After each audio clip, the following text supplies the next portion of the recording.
Good morning बेटा, good morning.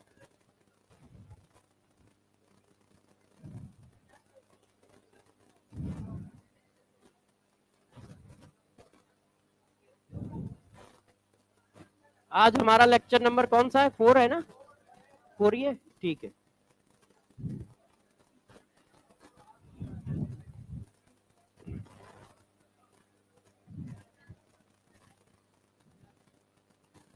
चलो भाई स्टार्ट करते हैं। सब लोग आ जाओ, जल्दी जल्दी बैठो। लास्ट क्लास का टॉपिक बताओ, लास्ट क्लास का टॉपिक क्या है? क्या? Charge of ion. मोल की डिफिनीशन तो बताई थी शायद तुम लोग। तो मोल बता दिया था, charge of ion. Mole in term of mass, mole in term of number, है ना? मोल इन टर्म ऑफ वॉल्यूम बताना है और मिसलिनियस क्वेश्चन कराने हैं। हाँ, आ जाओ जाओ यार। तो चलो फिर स्टार्ट करते हैं। ये बच्चे अभी कुछ खाना पीना खाने गए क्या बाहर? कोई बात नहीं, जल्दी जल्दी आ जाएंगे। ब्रेक लेट मिला था? अच्छा, मिला ही नहीं। कोई बात नहीं यार, डेली ब्रेक लेके करेंगे भी क्या। हाँ बिल्कुल। चलिए, ये इतना गुस्सा कौन कर रहा है? तब तक आप लोग इस क्वेश्चन का आंसर निकालें। Calculate total number of atom in 10 mole of H2S6O4। H2S6O4 में टोटल नंबर ऑफ एटम निकालिए।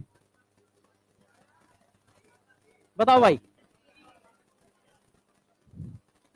H2S6O4 में टोटल नंबर ऑफ एटम बताओ।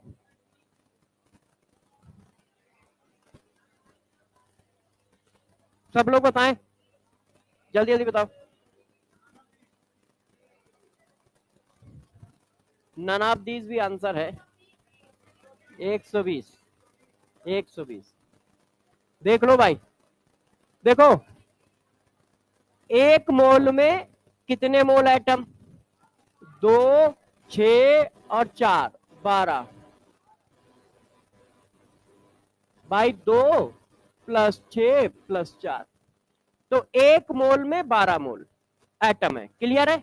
टोटल एटम पूछ रहा है, तो एक मोल में 12 मोल है, तो 10 में कितने होंगे? 120 मोल एटम हुए। अब एटम के मोल पूछ रहा है कि नंबर? नंबर पूछ रहा है। तो मोल को नंबर बनाने के लिए Na से मल्टीप्लाई है। आंसर क्या आ गया? 120 इंटू Na, है ना? एन नॉट लिख दो, कोई बात नहीं, वो एन नॉट लिखा होगा, एन ओ नहीं। हाँ, तो यदि आप लोगों ने इतनी बात कर ली है, तो अब हम लोग कहानी को आगे बढ़ाएंगे। आज का टॉपिक स्टार्ट करेंगे। अब बच्चे भी सारे आ गए हैं। तो देखो, आपने पढ़ा mole in term of number, mole in term of mass. अब हम पढ़ेंगे mole in term of volume. Mole in term of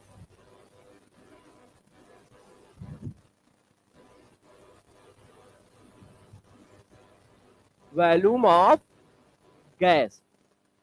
अब यहां पर जरा थोड़ा सा आपको अपनी दिमाग की बत्ती जला के रखनी है कि हम मोल को वॉल्यूम के टर्म में नहीं पढ़ रहे हैं, मोल को वॉल्यूम ऑफ गैस के टर्म में पढ़ रहे हैं।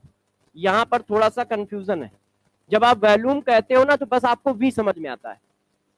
अब वो नहीं पता चलता है कि हाँ, ये स्पेसिफिक फार्मूला है, ये सिर्फ एक फिजिकल स्टेट पर वैलिड है, हर फिजिकल स्टेट पर वैलिड नहीं है। क्यों? क्योंकि पहला फार्मूला तुमने नंबर के फॉर्म में किया, दूसरा मास के फॉर्म में किया। अब बताओ, नंबर और मास फिजिकल स्टेट पर डिपेंड करते हैं? नहीं करते हैं, पीछे पर आया है। अब तुम समझ रहे होगे कि ये बातें पीछे छोटी छोटी बताई क्यों गई थी, क्योंकि वो कॉन्सेप्ट को बिल्डअप करती है। भाई जब नंबर फिजिकल स्टेट पर डिपेंड नहीं करता है, मास फिजिकल स्टेट पर डिपेंड नहीं करता है, इसका मतलब जो तुमने पहले दो फार्मूले पढ़े हैं वो यूनिवर्सल है। कोई भी फिजिकल स्टेट हो, कोई फर्क नहीं पड़ता है, बस चिपका दो। कोई भी फिजिकल स्टेट हो, बस चिपका दो। कोई भी फिजिकल स्टेट हो, चिपका दो। हमें फिजिकल स्टेट देखनी नहीं है, हमें फिजिकल स्टेट देखनी नहीं है, बस हमें फार्मूला लगा देना। क्यों? क्योंकि वो दोनों फिजिकल स्टेट पे डिपेंड नहीं करते। क्लियर? तो पहली बात क्या हुई, जरा देख लो, ये जो फार्मूला है, number of mole equal to weight upon molecular weight. Weight किसमें होना चाहिए? वेट किसमें होना चाहिए? ग्राम में। Number upon Avogadro number. ये दोनों फार्मूले हमारे यूनिवर्सल फार्मूले हैं। यूनिवर्सल का मतलब हुआ हर फिजिकल स्टेट पर वैलिड है, मतलब हमें फिजिकल स्टेट से कोई लेना देना नहीं है, सभी फिजिकल स्टेट पर वैलिड है। ऑल फिजिकल स्टेट, सभी के सभी फिजिकल स्टेट पर अप्लीकेबल है। क्या ये बात क्लियर हुई? अच्छा, ऐसा क्यों बोल पा रहा हूं ये समझ रहे हो? भाई एक बात है कि सर ठीक है आप कह रहे हो तो मान लेते हैं, एक बात है कि हम समझ भी पा रहे हैं ऐसा क्यों हो रहा है। क्योंकि मास और नंबर फिजिकल स्टेट पर डिपेंड नहीं करते। कोई भी फिजिकल स्टेट हो, इनकी वैल्यू सेम ही रहती है, तो फिजिकल स्टेट से लेना देना नहीं है, चाहे कोई भी फिजिकल स्टेट हो, लगा दो। अब जो पढ़ाने जा रहा है वो स्पेसिफिक है। आपने देखो मैंने ये नहीं लिखा mole in term of volume, नहीं लिखा है, mole in term of volume of gas लिखा है। तो ये जो फार्मूला है ये सिर्फ गैस के लिए अप्लीकेबल होगा, सिर्फ गैस के लिए अप्लीकेबल होगा। पहली बात तो ये फार्मूला सिर्फ गैस के लिए अप्लीकेबल है। यदि लिक्विड का वॉल्यूम दिया है तो हम नहीं लगा पाएंगे, सॉलिड का वॉल्यूम दिया है तो भी हम नहीं लगा पाएंगे। जब गैस का वॉल्यूम दिया होगा तभी हम क्वेश्चन को कर पाएंगे, नहीं तो हम हाथ खड़े कर देंगे कि भाई हमसे ना होएगा, या फिर हमें कोई और डाटा दो तो हम अपना जुगाड़ बैठा लें, है कि नहीं? तो चलो भाई अब थोड़ा सा काम को आगे बढ़ाते हैं। देखो एक इक्वेशन होती है PV equal to N R T, इसको कहा जाता है आइडियल गैस इक्वेशन। अब ये चैप्टर जो होता है gaseous state, gaseous state chapter हमारे सिलेबस से कट गया है, नहीं तो पहले हम लोग गैसियस स्टेट भी पढ़ाते थे। तो आइडियल गैस इक्वेशन हमें पीवी इक्वल टू एनआरटी याद रखनी है। हो सकता है अभी फिजिक्स में हो, केमिस्ट्री में कट गया है, मगर फिजिक्स में तो होगा ही नहीं, काइनेटिक्स वाले चैप्टर में, हाँ केटीजी में। तो देखो PV equal to NRT ideal gas equation है। इसमें से पी क्या है? पी है प्रेशर ऑफ गैस। अब गौर से ध्यान रखना, प्रेशर ऑफ गैस की यूनिट भी फिक्स है यहां पर। ऐसा नहीं है कि प्रेशर किसी भी यूनिट में डाल दोगे, ना मुन्ना ना, प्रेशर किस में डालोगे? एटमॉस्फेयर में। अच्छा ये क्या है? Volume of gas. अब वॉल्यूम ऑफ गैस की यूनिट क्या होगी? यहां पर फिक्स है, लीटर। लीटर और डेसीमीटर क्यूब दोनों सेम बात होती है, 1 litre equal to 1 decimetre cube होता है। तो लीटर लिखे या डेसीमीटर क्यूब लिखे, दोनों एक ही चीज है, अपने को टेंशन नहीं है। अच्छा फिर है टी। टी क्या है? टेम्परेचर। टेम्परेचर एक खतरनाक प्राणी है जिसका इफेक्ट सब पे पड़ता है ना? जैसे कुछ लोग होते हैं वो इफेक्ट डालते ही डालते हैं, है कि नहीं? तो उसी तरह टेम्परेचर है, ऐसी कोई चीज नहीं है जो टेम्परेचर से अछूती हो। टेम्परेचर ने चेंज मारा तो सब कुछ चेंज होता है। यदि मान लो कभी कोई क्वेश्चन आ जाए कि यार इनमें से ये वैल्यू किस पर डिपेंड करती है, तो टेम्परेचर पे तो करती ही करती है। कोई भी चीज हो, कोई भी एक आप अपने हिसाब से बोल दो कि सर ये नहीं करती है, कोई भी बोल दो पूरी केमिस्ट्री में जो तुम्हें लगता हो, फिर मैं बता देता हूं हाँ वो करती है, सब करती है। वॉल्यूम चेंज होगा तो डेंसिटी चेंज होगी, टेम्परेचर चेंज होगा तो चीजें एक्सपेंड करेंगी, है कि नहीं? किसके? नहीं नहीं बताओ तो सही। एक्चुअल में इतना ज्यादा नॉलेज जो तुम्हारे पास है वो सबके पास तो तुम्हारा, अब तुम्हारे लेवल तक पहुंचने के लिए इनको हमको थोड़ा टाइम लगेगा, वो लेवल अलग है यार। हाँ तो देखो टेम्परेचर किस में रखोगे? केल्विन में। टेम्परेचर कभी भी कहीं पर भी पुट किया जाए, गौर सुनिएगा, टेम्परेचर, एक बार थोड़ी थोड़ी बातें सुन लो क्योंकि ये पूरे चैप्टर में नहीं, पूरी केमिस्ट्री में, फिजिक्स में, सब जगह लगेंगी। टेम्परेचर कभी भी कहीं पर भी रखा जाता है, ऑलवेज पुट इन केल्विन, हमेशा केल्विन में ही रखा जाता है, ध्यान रखिएगा। सेंटीग्रेड यूनिट हम रखते नहीं, हमारी स्टैंडर्ड यूनिट केल्विन है, इसलिए केल्विन में रखते हैं। तो कभी भी कहीं पर भी टेम्परेचर रखना हो, हमेशा केल्विन में रखना, चाहे वो मोल कॉन्सेप्ट हो, चाहे लिक्विड सोल्यूशन हो, चाहे थर्मोडायनेमिक्स हो, कोई भी चैप्टर हो, कभी भी कहीं कम टेम्परेचर की जरूरत पड़ रही है तो ऑलवेज केल्विन में ही पुट करना है, ठीक है। अच्छा, P बता दिया, V बता दिया, T बता दिया, अब बात आती है R। R जो है हमारा गैस कांस्टेंट है, ये देखो। अब ये जो गैस कांस्टेंट है इसके बारे में थोड़ा सा डिटेल दे देते हैं।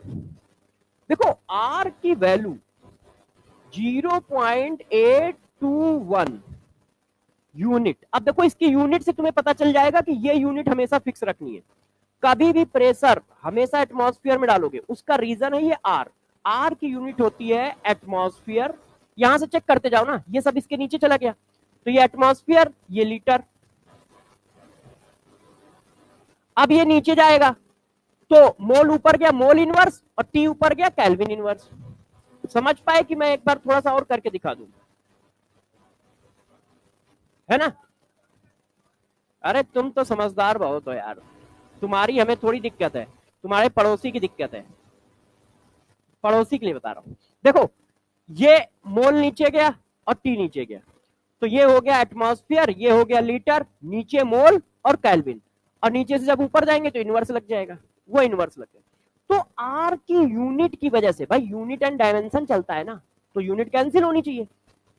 तो यदि तुम प्रेशर को एटमॉस्फेयर में नहीं डालोगे तो आर की ये वैल्यू नहीं डाल पाओगे, क्योंकि ये वैल्यू जो है atmosphere, litre, mole inverse, kelvin inverse में है।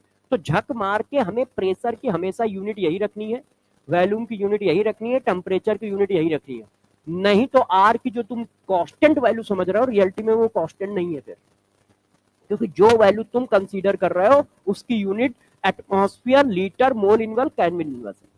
तो इस इक्वेशन में जब भी जो डालोगे तो उनकी यूनिट का भी ध्यान रखना, क्योंकि प्रेशर की यूनिट बार बार अलग अलग आ सकती है, कभी वो एमएम में दे देगा, कभी टॉर में दे देगा, कभी किसी में दे देगा, है ना। पास्कल में ज्यादा नहीं देता क्योंकि वो फिजिक्स में ज्यादा यूज होती है, मगर टॉर, एमएम ये केमिस्ट्री में आराम से यूज होते हैं, तो वो उसमें दे सकता है।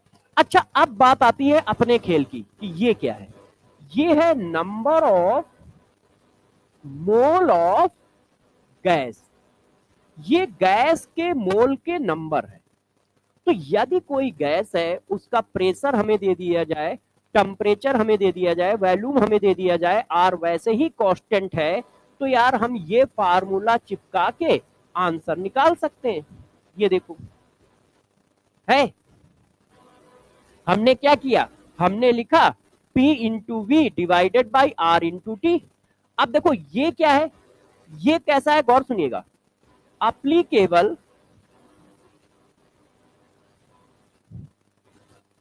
अप्लीकेबल फॉर आइडियल गैस, मगर आप गैस मान के चलो, क्वेश्चन में बहुत एरर रहता है, आप जो जितने भी क्वेश्चन करते हो ना बड़े एररफुल होते हैं, वो गैस लिख देते हैं। अब झक मार के हमें ये लगाना पड़ता है, तुम भी लगा देते हो, जबकि भाई तुम गैस लिख रहे हो तो आइडियल गैस लिखो ना, तब ये एप्लीकेबल है। मगर रियल गैस आपके सिलेबस में फिजिक्स में नहीं होती, केमिस्ट्री में थी, तो केमिस्ट्री में तो पूरा चैप्टर ही उड़ा दिया, तो अब रही नहीं, है ना। तो आपको वो गैस लिखे या आइडियल गैस लिखे यही लगाना, टेंशन मत लेना।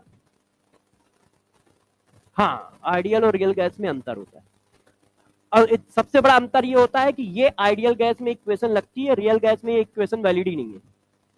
रियल गैस के लिए इस तरह का कोई फार्मूला होता ही नहीं है, डज नॉट इक्वल टू का साइन होता है।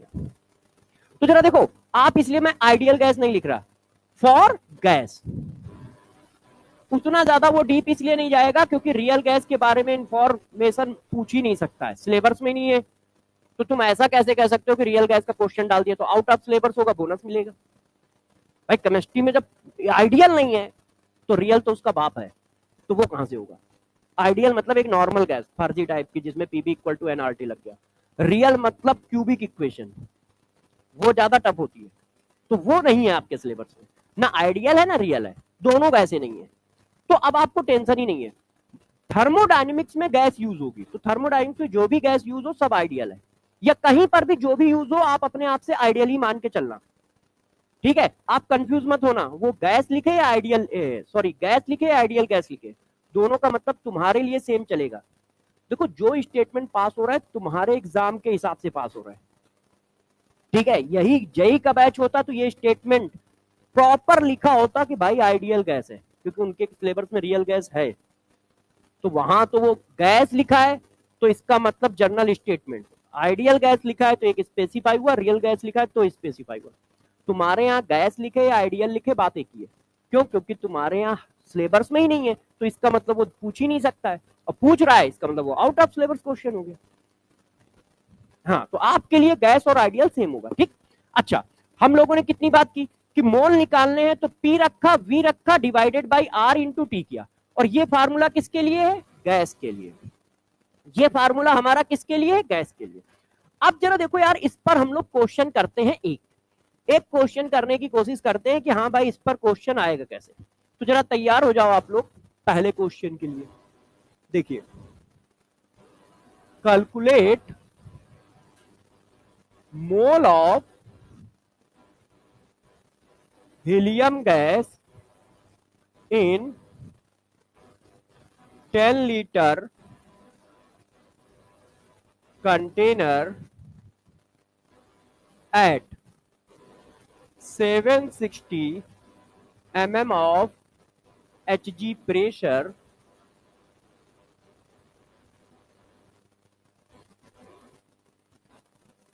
300 Kelvin temperature. A 2 mole, B 0.75 mole, C 1.23 mole, D none of these. अब जरा देखो, हमसे कह रहा है मोल बताओ, प्रेशर दिया है, वॉल्यूम दिया है, टेम्परेचर दिया है और गैस दी है।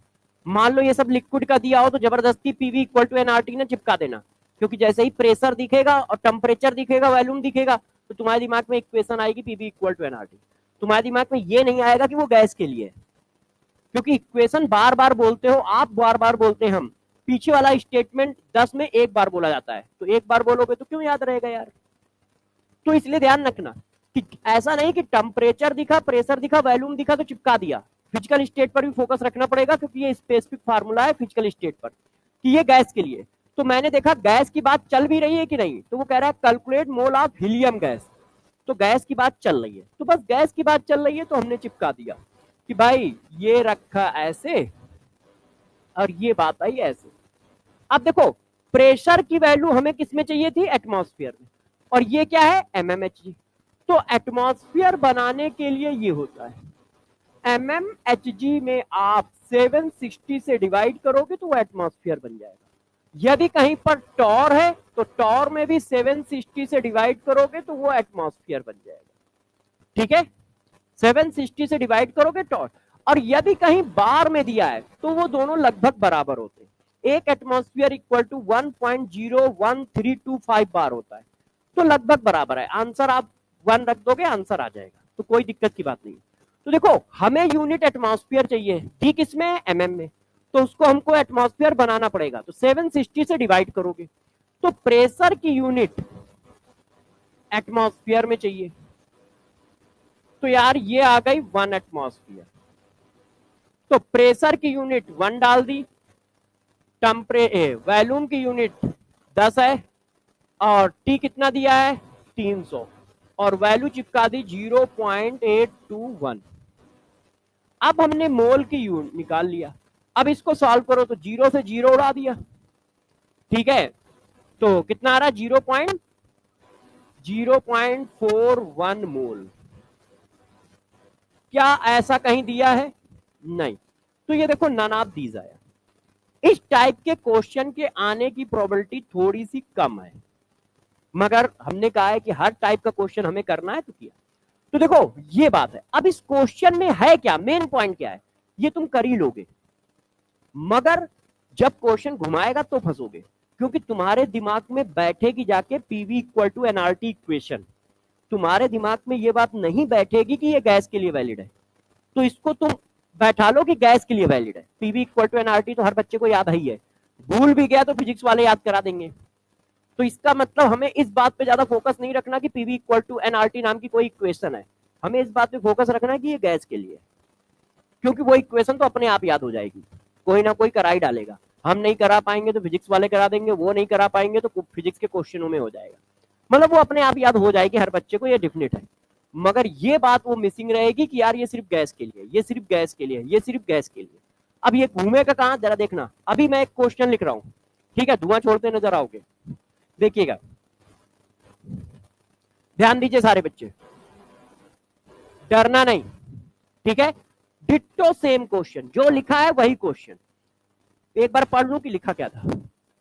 The calculate mole of helium gas 10 litre container, इतने प्रेशर इतना वाट, ठीक है। देखो, calculate mole of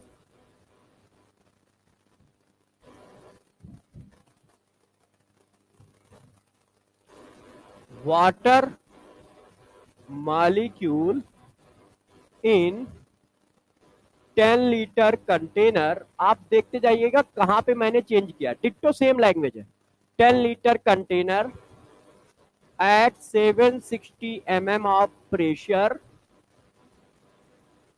and 300 Kelvin temperature।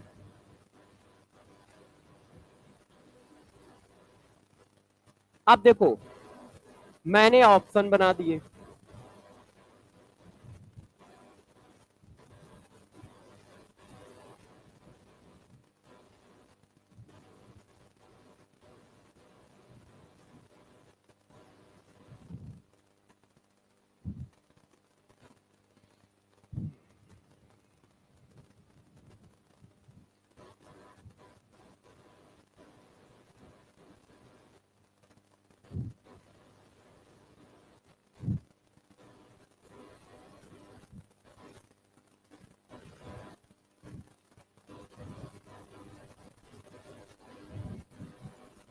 अब जरा देखो क्या हुआ।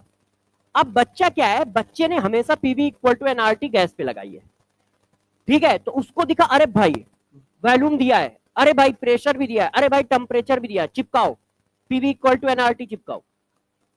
अब वो फिजिकल स्टेट पे फोकस ही नहीं है, क्यों?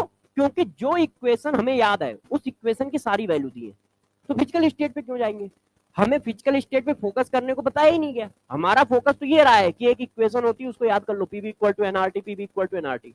इस बात पे तो फोकस ही नहीं रहा है कि नहीं प्रभु वो गैस के लिए, सिर्फ गैस पे अप्लीकेबल है।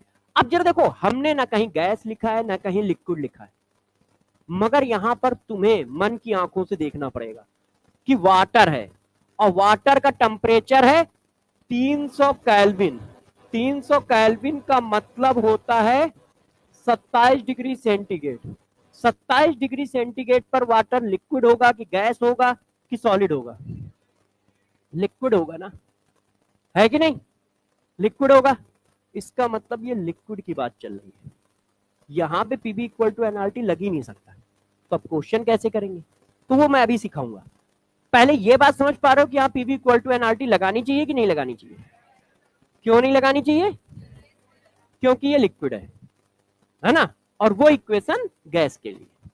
तो कभी कभी क्या है, हमें देखो क्या है, एग्जामिनर का काम है कि ऐसा कुछ करो कि क्वेश्चन रेंज में भी हो, विद इन द सिलेबस हो, मगर बच्चे के लिए कुछ सोचने के लिए जरूर हो, कोई एक आध क्लिकिंग पॉइंट हो कि वो अपना प्रेजेंस ऑफ माइंड यूज करे। तो जरा देखो, यहां पर ये लिक्विड है तो पीवी इक्वल टू एनआरटी लगेगी नहीं। अब जब नहीं लगेगी तो क्वेश्चन कैसे सॉल्व होगा? तो अब आपको मैं थोड़ा सा पहले सीएचडी देता हूं, उसके बाद इस क्वेश्चन पर वापस आते हैं, उसके बाद हम इस क्वेश्चन पे वापस आएंगे। तो देखो, ये आपके शॉर्ट नोट्स हैं, इसमें सारे फार्मूले लिखे हैं, सारे कॉन्सेप्ट लिखे हैं, सब कुछ लिखा है। तो ये जो ये चल रहा है ये शॉर्ट नोट्स है, जिसको आपको हमेशा रिवीजन करते रहना चाहिए। तो मैंने आपको लिखा नंबर ऑफ मोल, मैं जो बात लिख चुका हूं वही बात लिख रहा हूं, मगर शॉर्ट नोट्स के फॉर्म में लिख रहा हूं। Mass upon molecular mass, number upon Avogadro number, ये कैसे हैं? यूनिवर्सल हैं, ऑल फिजिकल स्टेट पर अप्लीकेबल है, ऑल फिजिकल स्टेट। सभी फिजिकल स्टेट पे एप्लीकेबल है। और ये वाला formula, number of mole equal to N, P into V upon R into T, only for gas, only for ideal gas, only for ideal gas. ठीक है, अब इसमें से यूनिट के बारे में भी बता देते हैं, नहीं तो टाइम के साथ भूलोगे, ये बात कंफर्म है, क्योंकि ऐसी तो कोई चीज है नहीं कि तुम्हें याद रखना हो। तो देखो किसकी किसकी क्या क्या यूनिट रहेंगी वो लिख दिए। R 0.821 atmosphere, litre, mole inverse, kelvin inverse, ये यूनिट है आर की। ठीक है, ये यूनिट है हमारी आर की। अच्छा, अब ये बात हो गई। इसके बाद मैंने आपको जो बताया आप जरा समझो, वाटर। अब वाटर के बारे में कुछ बता। देखो वाटर जो है हमारा यूनिवर्सल सॉल्वेंट है। अब यूनिवर्सल सॉल्वेंट का मतलब क्या होता है? मतलब ये होता है कि ये ऐसी चीज है कि आपको पता ही होनी चाहिए, क्वेश्चन में दी जाए चाहे ना दी जाए। मतलब ये आप सबके लिए पहले से ही अंडरस्टूड है। ये मान के क्वेश्चन बनाए जाते हैं कि ये सारी बातें आपको पता है वाटर की, ये सारी बातें आपको पता है वाटर की। तो कौन कौन सी बातें वाटर की आपको हमेशा पता होनी चाहिए? सबसे इंपॉर्टेंट बात है ये कि वाटर की डेंसिटी होती है 1 ग्राम पर ml। यूनिट भी याद रखो, वन तो याद रहता है, यूनिट याद नहीं रहता है, जिसकी वजह से टेंशन हो जाती है। तो 1 ग्राम पर ml। वाटर का जो बॉइलिंग पॉइंट है इसकी भी जरूरत पड़ेगी हमें, 100 डिग्री सेंटीग्रेड होता है, मतलब 373 केल्विन होता है। वाटर का जो मेल्टिंग पॉइंट है वो 0 डिग्री सेंटीग्रेड होता है, मतलब 273 केल्विन होता है। इन 3 पॉइंटों का हमें जरूरत पड़ेगा वाटर का। और एक जो मैंने पीछे पढ़ा रखा है, ये मैंने फर्स्ट क्लास में आई थिंक पढ़ाया था कि वाटर का जो वॉल्यूम होता है, वाटर सॉलिड का वॉल्यूम वाटर लिक्विड से ज्यादा होता है। अब ये बात कैसे जरूरत पड़ेगी जरा देखो। इसका मतलब, अब मैं देखो लिंक कर रहा हूं, इसका मतलब यार डेंसिटी दी है, कहीं से वॉल्यूम का जुगाड़ बन जाए तो वाटर का मास निकल सकता है। भाई यदि आपने डेंसिटी दे रखी है, तो यदि आपने वॉल्यूम का जुगाड़ हमें कर दिया, तो हम क्या कर देंगे, ऐसा फार्मूला सेट कर सकते हैं, मास इक्वल टू, इसी को कर रहे हैं, ये वॉल्यूम है इधर चला गया, वॉल्यूम इनटू डेंसिटी। सही है कि नहीं? तो यदि कभी ये समझ में आ जाए कि यार क्वेश्चन लिक्विड है, तो जब क्वेश्चन लिक्विड होगा तो तुम्हारा सीधा फोकस डेंसिटी पे होना चाहिए, क्योंकि वॉल्यूम तो दे ही रहा है। तो हमें ये डेंसिटी मिल जाए तो खेल हो जाएगा।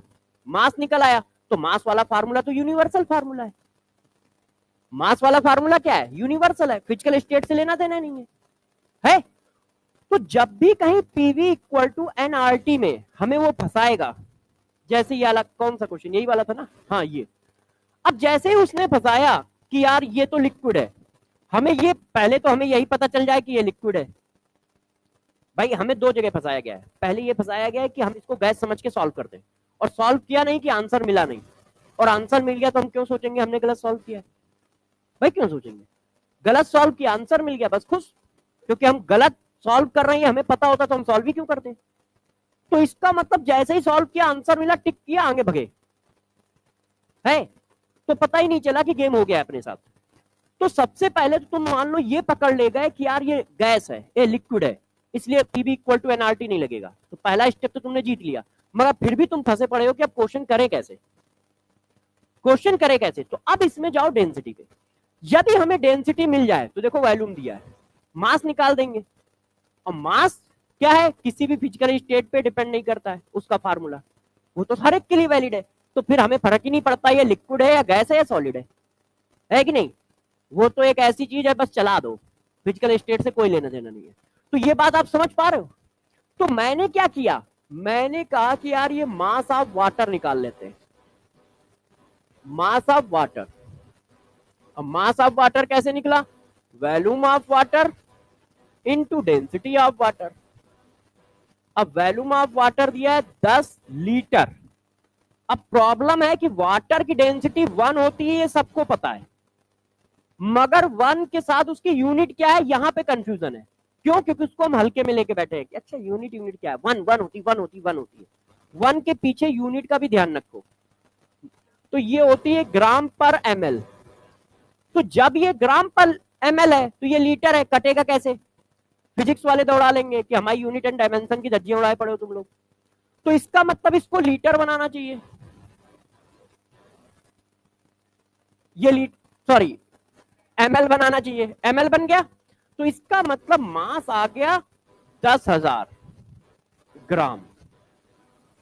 अब वाटर का यदि मास आ गया है तो मोल तो बना ही लोगे, मास आ गया है तो बस मॉलिक्यूलर वेट से डिवाइड करना है। तो mole of water equal to क्या होता है, mass divided by molecular mass. तो इतने मोल आ गए। कितने मोल आ गए? इतने मोल आ गए। तो इसमें से कोई आंसर सही नहीं है, ये नहीं आएगा, ये 1000 पे आता है, 555 आएगा वो।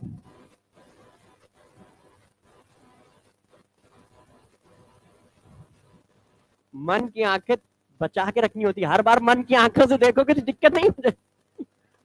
वो लिमिटेड आंखें चलती हैं, वो ऐसा नहीं होता कि बार बार खुले, वो लिमिटेड खुलती हैं, तो उनको आप बचा के रखिए।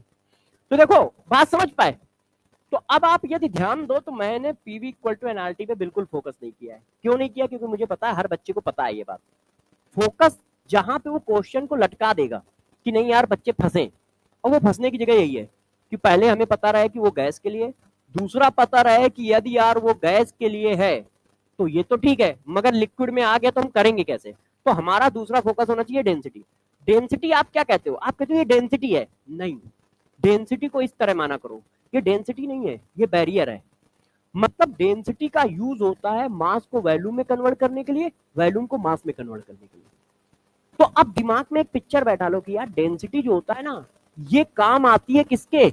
मास को वॉल्यूम में कन्वर्ट करने के लिए, वॉल्यूम को मास में कन्वर्ट करने के लिए। और कहीं पर भी डेंसिटी दी है आप देखना वही काम कर रही होती है। हम उसको पढ़ते डेंसिटी की तरह है, नहीं यार, उसको कनेक्टर की तरह पढ़ो कि डेंसिटी मतलब कनेक्टर। वो क्या कर रहा होगा? मास को वॉल्यूम में कन्वर्ट कर रहा होगा, वॉल्यूम को मास में कन्वर्ट कर रहा होगा। और आप देख लेना पूरी केमिस्ट्री में जब भी हम डेंसिटी यूज करेंगे यही काम कर रहा होगा, चाहे जिस चैप्टर में यूज करें उसका यही काम हो रहा होगा। चाहे कंसंट्रेशन में यूज करें, चाहे यहां यूज करें, चाहे जहां यूज करें, उसका एक ही काम हो रहा होगा कि वो मास को वॉल्यूम में कन्वर्ट कर रहा होगा या वॉल्यूम को मास में कन्वर्ट कर रहा होगा। तो जब भी डेंसिटी दी जाए तो तुम्हारे दिमाग में घंटी ये बजनी चाहिए कि कनेक्टर हाथ लग गया है। यदि एक चीज को दूसरे में कन्वर्ट करने की कहीं जरूरत पड़ी तो इससे कर लेंगे हम, इससे कर लेंगे। जैसे यहाँ जैसे मैंने देखा अच्छा वॉल्यूम है तो मैं समझ गया मास तो अपने आप निकल आया। क्यों? वाटर नाम दिया, डेंसिटी अपने को पता ही है, वाटर नाम दिया, डेंसिटी अपने को पता ही है। और वाटर की डेंसिटी क्वेश्चन में दे भी सकता है, नहीं भी दे सकता है, ये एग्जामिनर की मर्जी पर है। क्योंकि वाटर की इतनी चीजें स्टैंडर्ड है जो मैंने सीएसडी में लिखी है, इतनी चीजों को आप हमेशा याद रखो वाटर की, क्योंकि ये स्टैंडर्ड चीजें। अब देखो यार बदतमीजी आगे क्या हुई जरा गौर से समझो। हाँ छाप लो। अच्छा सीएसडी वाला पार्ट। अब इन्होंने क्या किया, आगे क्या बवाल काटा जरा समझाता हूं। अब जानते हो इंसान है तो मक्कार भी होंगे, तो उन्होंने कहा यार ये फार्मूला थोड़ा बड़ा नहीं लग रहा है, पी भी रखो, वी भी रखो, आर भी रखो, टी भी रखो, इसको थोड़ा और शॉर्टकट कर देते हैं। तो अब देखो इन्होंने क्या किया, इसको थोड़ा और शॉर्टकट कर दिया। जो आप फार्मूला पढ़ते हो वो इतना रद्दी और इतना खतरनाक फार्मूला है कि उससे गलत क्वेश्चन ज्यादा होता है, सही कम होता है जो आप लोग पढ़ते हो। अब वो उसी फार्मूले पे ले चलते हैं। देखिए छप गया हो तो ले चले, कोई नहीं आराम से छापो, बहुत टाइम है। हाँ टाइम देखो बहुत है, बस आपका इंटेंशन सही हो और आपकी मेहनत सही हो और सही प्लानिंग से चल रहे हो, ठीक है। टाइम बहुत होता है, सक्सेस के लिए हमेशा टाइम बहुत होता है। प्रॉब्लम यह है कि उस स्पीड की मेहनत हम कर पा रहे हैं कि नहीं। जो आज से पढ़ रहे होंगे क्या वो सेलेक्ट नहीं हो रहे होंगे? होंगे। हजारों बार हम लोग इंटरव्यू लेते हैं। लास्ट ईयर का मुझे इंटरव्यू याद है कि उसने पढ़ाई चालू की है अक्टूबर या दिसंबर से, पिछली बार उसके 300 या 400 कुछ नंबर थे, एक लड़की थी वहां की रायबरेली की, इंटरव्यू हम लोग कर रहे थे, तो 300 कुछ नंबर थे। उसने कहा कि सर पहले तो हम काउंसलिंग में लगे रहे, फिर थोड़ा घर में लड़ाई करते रहे कि नीट करना है कि नहीं करना है। घर वाले कह रहे थे 2 ड्रॉप हो चुके, तुम फिर से नीट करने बैठ गए। तो उसके बाद उसने डिसाइड किया नवंबर लास्ट में या दिसंबर में कि हाँ नीट करना है।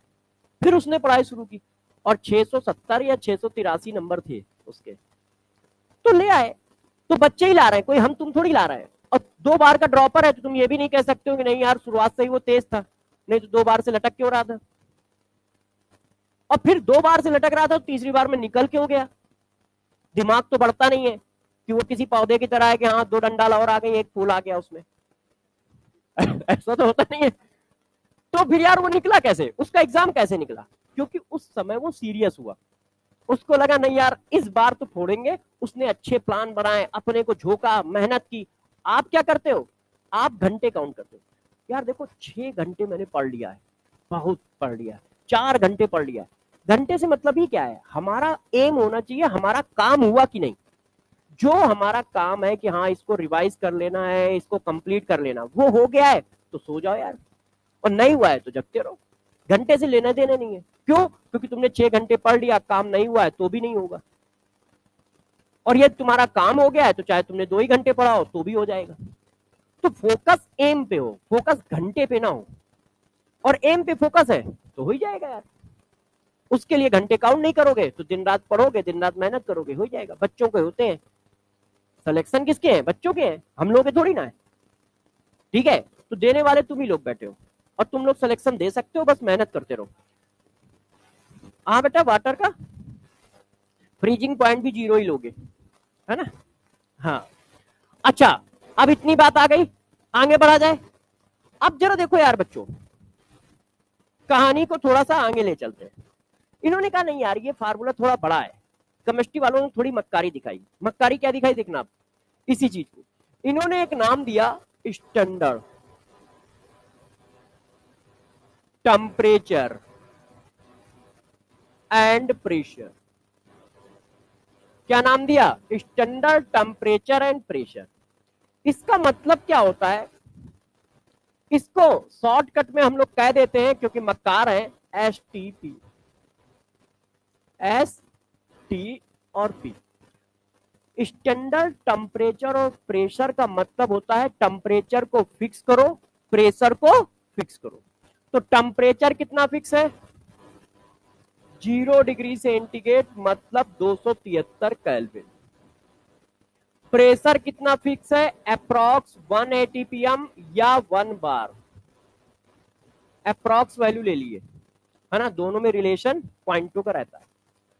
मतलब यदि कहीं STP लिखा जा रहा है ना, इसका मतलब टेम्परेचर और प्रेशर फिक्स है। इसका मतलब क्या है, टेम्परेचर और प्रेशर फिक्स है।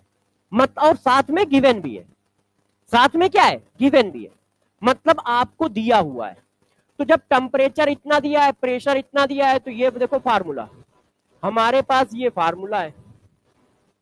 गौर से देखिए, अब आपको कितनी वैल्यू दी है, आपको ये वैल्यू दी है, आपको ये वैल्यू दी है, ये तो पहले से दी है। तो जब इन सबको डाल देंगे तो ये फार्मूला ऐसे हो जाता है। आपको क्या नहीं दिया है, भी नहीं दिया है, तो ये फार्मूला ऐसे हो जाता है। अब जरा गौर से देखो, यहां पर जो वैल्यूम रख रहे हो उसका प्रेशर कितना है, उस वैल्यूम का टेम्परेचर कितना है। तो इसका मतलब यहां पर किसी भी प्रेशर का वैल्यूम या किसी भी टेम्परेचर का वैल्यूम नहीं रख सकते, क्योंकि ये इक्वेशन तब आई है जब प्रेशर इतना है, टेम्परेचर इतना है। भाई ये इक्वेशन कब आई, जब आपने प्रेशर की ये वैल्यू डाली, टेम्परेचर की ये वैल्यू डाली, तभी तो ये इक्वेशन आई है। हाँ, जब आप प्रेशर 1.01325 बार डाल देते हो ना तो 22.7 आ जाती है। हम लोगों ने 1 डाल के इजी फॉर्म में कर लिया। आप इसकी वैल्यू, ये बार वाली वैल्यू डालोगे ना 1.01325 बार, तो 22.7 आता है। तो पहले एक बात समझो, मैंने क्या कहा, स्टैंडर्ड टेम्परेचर और प्रेशर मतलब STP। STP की मीनिंग होती है कि टेम्परेचर गिवन है और फिक्स है, प्रेशर गिवन है और फिक्स है। प्रेशर आपका 1 बार 1 एटमॉस्फेयर के आसपास है और टेम्परेचर जो है 273 केल्विन है। और जब इन दोनों की वैल्यू फिक्स है तो आपने डाल दी, तो जब डाली तो ये इक्वेशन आ गई, क्योंकि वैल्यूम नहीं दिया है।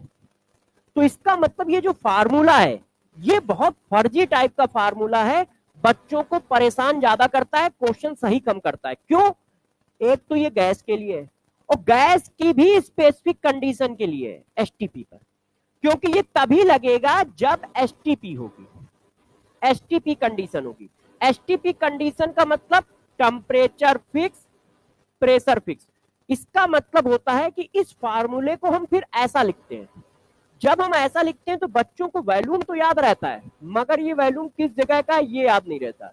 आपको लिखना है volume of gas at STP. आपको वो वैल्यूम रखना है जो एसटीपी का हो। एसटीपी का मतलब उस जगह का प्रेशर 1 हो और टेम्परेचर 273 हो, ऊपर से यूनिट भी लीटर हो, क्योंकि आपने इसकी वैल्यू डाली है 0.0821, और 0.0821 का मतलब हुआ वैल्यूम लीटर में होना चाहिए, डिवाइडेड बाई 22.4। तो यार ये फार्मूला ज्यादा खतरनाक है। क्यों? क्योंकि यहां पर आपको 2-3 बातें याद रखनी है, और याद रखना तुम्हारे बस की बात नहीं है।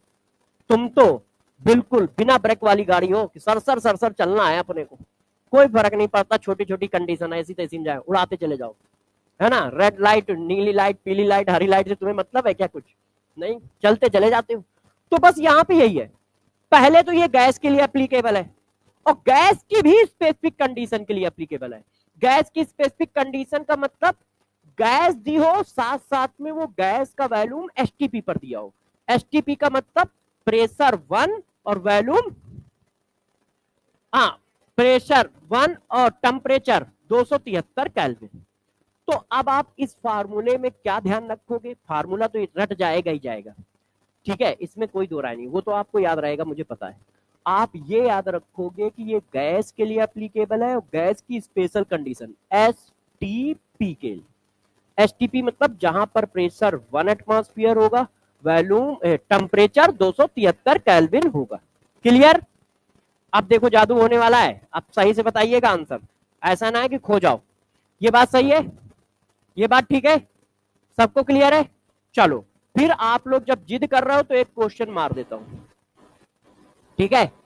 अच्छे से सारे बच्चे आंसर बताएंगे। चलो भाई स्टार्ट करते हैं। Calculate mole of hydrogen gas if volume of hydrogen gas is 2.24 ml at STP। पहला हमारा जो है वो कितना आया? 0.1 मोल। दूसरा आंसर जो हमारा है 0.001 मोल। तीसरा आंसर जो हमारा है बच्चों तो वो 1 × 10⁻⁻⁴ मोल। चौथा आंसर है 1 मोल। बताओ सारे बच्चे, सभी बच्चे बताएं, देख लो, गड़बड़ मत करना। कौन सा आंसर आएगा? 10⁻⁻⁴ आएगा? कंफर्म है? सबका सही है? कर लोगे? अच्छा अब मैं चेक कर लेता हूं। देखो फार्मूला तो हमको सबको पता है कि volume of gas at STP. तो जब थोड़ा टाइम पास होगा तो तुम्हें ये याद होगा ऊपर वॉल्यूम रखना है, 22.7 से डिवाइड करना है। देखो तुम्हें क्या क्या याद रहेगा, क्या क्या भूल जाओगे कि यार वॉल्यूम डिवाइडेड बाई 22.7 होता है, ऊपर वॉल्यूम रखना है, 22.7 से डिवाइड करना है। 2 पॉइंट तुम्हें मिसिंग है, वही 2 पॉइंट याद रखने हैं कि एक तो गैस हो और दूसरा एसटीपी पर हो, और वॉल्यूम की यूनिट लीटर हो। तो यार यहां पर वॉल्यूम की यूनिट लीटर नहीं है, तो पहले तो मैंने इसको लीटर बनाया, अब फिर 22.4 से डिवाइड किया, तो ये आ गया 0.1 × 10⁻³ मोल, मतलब 1 × 10⁻⁻⁴ है। बात समझ पाए सब लोग? कर लोगे? चलो अब आपको जो क्वेश्चन दे रहा हूं वो आप सभी बच्चों को, ठीक है, जितनी जल्दी हो सके उतनी जल्दी करना है। मैं चेक करना चाहता हूं कितने बच्चे, ओए ये क्या हो रहा है, कितनी जल्दी कर सकते हो। इससे एक ये भी पता चलेगा मेरी बातें समझ भी पाए हो कि सब हवा ही चल रहा है। तो भाई पकड़ो क्वेश्चन को और आंसर बताओ। देखिए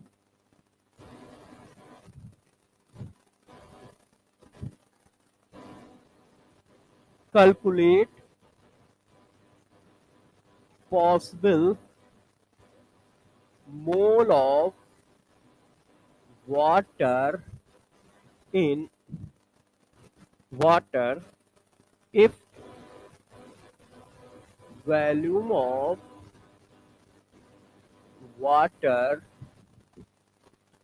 is 2.24 litre at STP. A 0.1 mole, B 1 mole, C 0.01 mole, D cannot calculate. बताओ भाई, बताओ। ए आएगा कंफर्म, बी, सी, डी, बताइए, देख लो, सब लोग कर लो, तब तक मैं थोड़ा वाटर।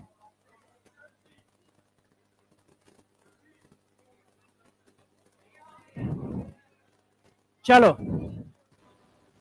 एक और ऑप्शन बढ़ा देता हूं।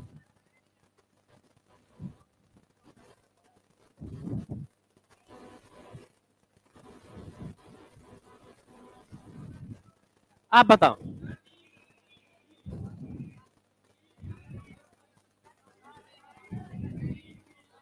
डी। हम्म, मैंने आपको कहा था ना, आपको लग रहा होगा अरे सर फोड़ देंगे, आप कहां धीरे धीरे बार बार बता रहे हो, उसी चीज को फोकस कर रहे हो। आप अपने जैसा कम बुद्धि का आदमी समझते हो क्या हमें? हम सब समझ रहे हैं, आप टेंशन ना लो, ठीक है।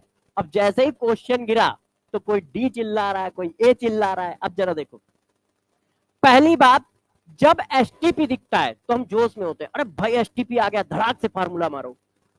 तो यार एसटीपी का मतलब सिर्फ इतना सा है कि टेम्परेचर 273 है और प्रेशर 1 बार है, इतना सा ही मतलब है ना।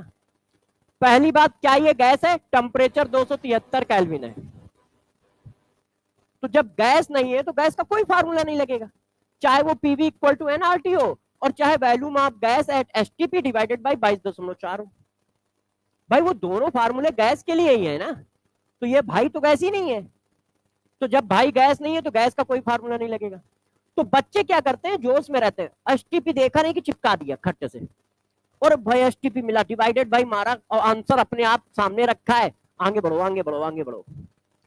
तो पहली बात ये आ गई कि ये गैस नहीं है, इसका मतलब गैस वाले फार्मूले बेकार हो गए। अब आई बात कि होगा कि नहीं होगा। तो बच्चों के लिए मैंने एक ऑप्शन दे दिया था, कैन नॉट कैलकुलेट। तो बच्चों ने कहा कैलकुलेट कैसे होगा, और अभी हम मारेंगे। मैंने कहा था कि जब ना कैलकुलेट हो, लिक्विड हो, तो किसको याद करोगे? तो वाटर की डेंसिटी तो तुम्हें पता रहती है, वॉल्यूम दिया है, और डेंसिटी क्या है? कनेक्टर। वॉल्यूम को मास में कन्वर्ट करती है, तो तुम मास नहीं निकाल पाओगे, है कि नहीं? भाई ये क्वेश्चन क्यों नहीं होगा, ये तो बड़ा आराम से होगा। मास इक्वल टू वॉल्यूम कितना है, हमें एमएल में रखना है। क्यों? क्योंकि वाटर की डेंसिटी 1 ग्राम पर एमएल है। एमएल से एमएल कटेगा तभी तो ग्राम आएगा। तो वाटर का मास निकल आया, ये देखो। अब मास निकल आया तो फिर मोल निकल ही आएंगे। मोल इक्वल टू, अब होता क्या है कि ये देखो है, आंसर आ गया, तो ये नन ऑफ दीज पे चला जाएगा। तो तुम समझ रहे हो, देखो क्वेश्चन तुम निकाल लोगे ये मुझे पता है, तुम सिर्फ इसी जगह गलती करोगे कि तुम पहचान नहीं पाओगे कि करना क्या है। वो तुम निकाल लोगे, यदि तुम ये पहचान लेगा कि यार ये लिक्विड है, ये गैस नहीं है, ठीक है, तो तुम कर लोगे। क्योंकि यदि ये पहचान लेगा तो सिर्फ एक ही काम होगा कि डेंसिटी डी होनी चाहिए, जैसे वॉल्यूम को मास में कन्वर्ट कर दो। और यदि वो डेंसिटी नहीं देगा तो फिर उसको वाटर लिखना पड़ेगा झक मार के। क्यों? क्योंकि सबकी डेंसिटी हम थोड़ी याद करेंगे, कोई यूनिवर्सल तो है नहीं सबकी डेंसिटी। तो या तो वो वाटर लिखेगा या फिर कोई दूसरा लिक्विड लिखेगा, तो फिर डेंसिटी खुद दे देगा। अब खुद दे देगा तो वॉल्यूम दिया है, डेंसिटी दी है, मास पलटा ही देंगे। मास आ गया तो मॉलिक्यूलर वेट से डिवाइड मार देंगे, आंसर आ जाएगा। तो आप इस बात को विशेष ध्यान रखना कि ये जो दो फार्मूले खतरनाक है, ये यूनिवर्सल नहीं है। नंबर और मास वाले फार्मूले यूनिवर्सल है। हमने अभी पीछे 2 दिन से पढ़ा रहा हूं मोल, मगर 2 दिन में कभी भी फिजिकल स्टेट की चर्चा ही नहीं की कि यार देख लो मॉलिक्यूल का फिजिकल स्टेट क्या है। क्यों? क्योंकि वो यूनिवर्सल फार्मूले थे, तो फिजिकल स्टेट का लेना देना नहीं है। मगर ये जो दो फार्मूले हैं इनमें फिजिकल स्टेट का रोल है। बच्चे इनको भी यूनिवर्सल मान के चलते हैं। क्यों? क्योंकि पढ़ाया ये जाता है ना कि मोल निकालने के 3 फार्मूले हैं, मास divided by molecular mass, number divided by Avogadro number, volume of gas at STP divided by 5.4। तो ये स्टेटमेंट ही अपने में गलत है। 3 फार्मूले हैं मगर प्रभु उसमें से 2 यूनिवर्सल है और एक स्पेसिफिक है गैस के लिए, ऊपर से गैस की एसटीपी कंडीशन। तो ये छोटी छोटी बातें, बड़ा कुछ होता ही नहीं है साइंस में, मगर छोटा छोटा बहुत होता है।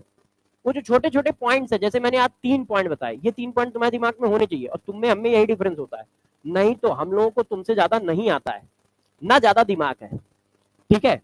क्यों? क्योंकि तुम फिजिक्स भी जानते हो, केमिस्ट्री भी जानते हो, जियोलॉजी भी जानते हो, बॉटनी भी जानते हो, यहाँ ले दे के केमिस्ट्री जानते हैं पूरी, मगर केमिस्ट्री का हर पॉइंट जानते हैं। अब तुम हर चीज आधी अधूरी जानते हो, बस इतना डिफरेंस है और कोई डिफरेंस नहीं है। और तो तेज बच्चे उधर बैठे सारे। हाँ,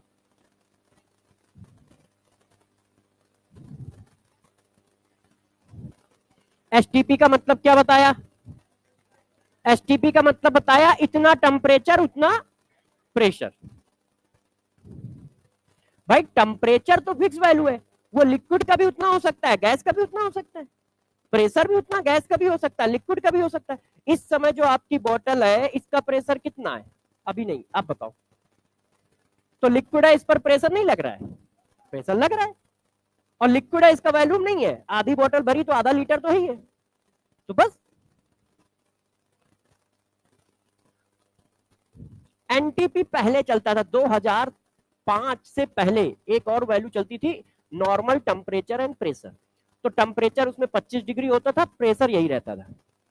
तो वो पुरानी बुकें जो है ना, मैंने कहा ना कट पेस्ट चलता रहता है, तो वो अभी चलती चली आ रही है। तो जब एनटीपी तुम्हें दिखता है ना, तो वो बहुत पुरानी चीज है जो आउटडेटेड है और अब यूज भी नहीं की जाती है, मतलब साइंस भी यूज नहीं करता है उसको, साइंस ने भी उसको छोड़ रखा है। साइंस ने जब से एसटीपी बना दिया है तब से वो एनटीपी यूज नहीं करता है। मगर अब बुक है, बुक तो कट पेस्ट ही चलती है। तो 2005-6 से पहले जिस क्वेश्चन में एनटीपी आ गया तो वो एनटीपी चला जा रहा है, चला जा रहा है, चला जा रहा है, लोग पढ़ाए जा रहे हैं, पढ़ाए जा रहे हैं, पढ़ाए जा रहे हैं। क्यों? क्योंकि किसी को अपने दिमाग थोड़ी यूज करना है। सबका सबसे पहला धर्म है कट और मारो पेस्ट मारो, कट मारो पेस्ट मारो, बस उसके बाद कुछ होगा। तो ये एनटीपी आज अब देखो, कभी भी आप पिछले 7 साल का 5 साल का क्वेश्चन दिखा दो जिसमें कहीं एनटीपी लिखा आ जाए, आएगा ही नहीं। क्यों? क्योंकि वो अब खत्म कर दिया गया है साइंस से। मगर भाई लोग चले जा रहे हैं, चले जा रहे हैं। क्यों? किसी बुक में दिया है क्वेश्चन, कट मारा, यहाँ आया, यहाँ से कट मारा, वहां आया, टीचर ने देखा अच्छा इस क्वेश्चन में एनटीपी दिया जाता है, उसने भर से पढ़ा भी दिया। पढ़ाना है कि नहीं इससे मतलब बाद में, बुक में लिखा है उसने भी पढ़ा दिया। क्यों? क्योंकि उसको भी कट कट पेस्ट करके पढ़ाना है, तो उसने भी पढ़ा दिया। मगर बच्चे के पास एक तुमने ऐसी इंफॉर्मेशन पहुंचाई जिसका कहीं लेना देना नहीं है, अब उसको तो याद करना पड़ेगा ना। तो उसके लिए तो मुसीबत है। ऐसी तुमने 400 चीजें दे दी, फिर फिजिक्स वाले ने भी 400 दे दी, मैथ वाले ने भी, केमिस्ट्री बायो वाले ने भी दे दी।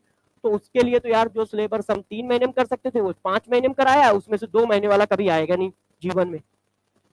तो छोटा मोटा बच्चा जो मतलब थोड़ा सा वीक था, थोड़ा कम मेहनत करता था, वो तो छोड़ ही देता है कि यार इतना सारा कैसे याद करेंगे। और जो मान लो जिसको करना है वो तो बेचारा झक मार के करता है कि चलो यार कुछ भी करे करे। तो ये टीचर का रोल है कि भैया उसको पता होना चाहिए कितना देना है, कितना नहीं देना है, कितना आउटडेटेड है, कितना पेपर में कभी पूछा ही नहीं जाएगा, वो उसको पता होना चाहिए कि हाँ क्या चीज पढ़ानी होती है, क्या नहीं पढ़ानी होती है।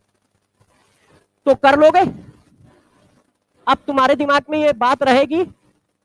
अच्छा, अब मैं जो पढ़ाने जा रहा हूं जरा उस पर फोकस रखना, वो फ्रीक्वेंटली पूरी केमिस्ट्री में यूज होगी, फ्रीक्वेंटली पूरी केमिस्ट्री में यूज होगी, ठीक है? सीएसडी किधर है? कहाँ गया भाई वो पेज, ये पेज है। अब गौर से देखो, अब मैं ये वाला भी फार्मूला लिख देता हूं, ये आपके रिवीजन के लिए, पीवी इक्वल टू एनआरटी के बाद ये वाला देखो, number of mole equal to volume of gas at STP in litre divided by 22.4। ठीक है, अब जरा देखो, मैं इसमें नोट डाल के लिख रहा हूं, सब लोग ध्यान रखेंगे, जैसे रिवीजन करते समय याद रहे, नहीं तो यार समझ रहे हो ना, भूल जाओगे। तो देखो क्या, applicable only for gas and STP condition. ये फार्मूला तभी लगाओगे जब गैस हो साथ में एसटीपी कंडीशन हो, नहीं तो नहीं लगाना है। गैस ही नहीं है तो बस छोड़ दो, लगाना ही नहीं है, ना ये लगना है ना वो लगना है। अच्छा, अब आपको एक बहुत अच्छी बात बताने जा रहा हूं, जरा गौर से ध्यान दीजिएगा। आपने 3 फार्मूले लिखे हैं, मोल की वैल्यू 1 डालो, छाप लो, फिर पढ़ाते हैं, कोई दिक्कत नहीं, क्योंकि ये पूरे केमिस्ट्री में लगेगा, फिजिक्स में भी लगेगा, हर जगह लगेगा। मोल की वैल्यू 1 डालो, तो जरा बताओ मास कितना निकल के आ रहा है। जब ये 1 डालोगे तो ये इधर खिसक जाएगा, तो मास निकल के आएगा मालिकुलर मास के बराबर। सही है, सब देख रहे हो। अच्छा, मोल की वैल्यू 1 डाली है तो नंबर कितने निकल के आएंगे, एवोगाड्रो नंबर के बराबर। ठीक है, मोल की वैल्यू 1 डालो तो वॉल्यूम ऑफ गैस एसटीपी पर कितना निकल के आएगा। इसका मतलब समझते हो क्या गेम हो रहा है। गेम ये हो रहा है कि 1 मोल का मास फिक्स है, 1 मोल का मास होता है molecular mass in gram, unit का भी ध्यान रखें। मेरे से कहा जा रहा है 1 मोल में कितना मास, भाई 1 मोल बहुत बड़ा नंबर है ना, तो उसमें कुछ मास होगा, तो 1 मोल में कितना मास, मॉलिक्यूलर मास, जिसका 1 मोल होगा उसी के मॉलिक्यूलर मास के बराबर। यदि वो एटम है तो एटॉमिक मास के बराबर। और वो कैसे आ रहा है वो देखो, मैं दिखा रहा हूं। यहाँ पे 1 डालोगे तो मास की वैल्यू क्या आई, मॉलिक्यूलर मास आई। तो 1 मोल में हमेशा मास कितना होता है, मॉलिक्यूलर मास के बराबर। ठीक है, ये यूज होगा, फ्रीक्वेंटली यूज होगा पूरी केमिस्ट्री में। तो 1 मोल के पास मास होता है मॉलिक्यूलर मास के बराबर। 1 मोल के पास नंबर कितने होते हैं, एवोगाड्रो नंबर के बराबर। इतने नंबर होते हैं। अच्छा, 1 मोल के पास वॉल्यूम कितना होता है, मगर यहां पे थोड़ा सा लोचा है, 22.4 लीटर वॉल्यूम होता है गैस का एट एसटीपी। मतलब ये वॉल्यूम निकल रहा है एसटीपी कंडीशन पे। तो इसका मतलब हमें सेट करना है कि 1 मोल के पास मास हमेशा कितना होगा, मॉलिक्यूलर मास के बराबर। 1 मोल के पास वॉल्यूम कितना होगा, 22.4 लीटर एट एसटीपी। और 1 मोल के पास नंबर कितने होंगे, एवोगाड्रो नंबर। 1 मोल के पास मास कितना होगा, मॉलिक्यूलर मास के बराबर। 1 मोल के पास नंबर कितने होंगे, एवोगाड्रो नंबर के बराबर।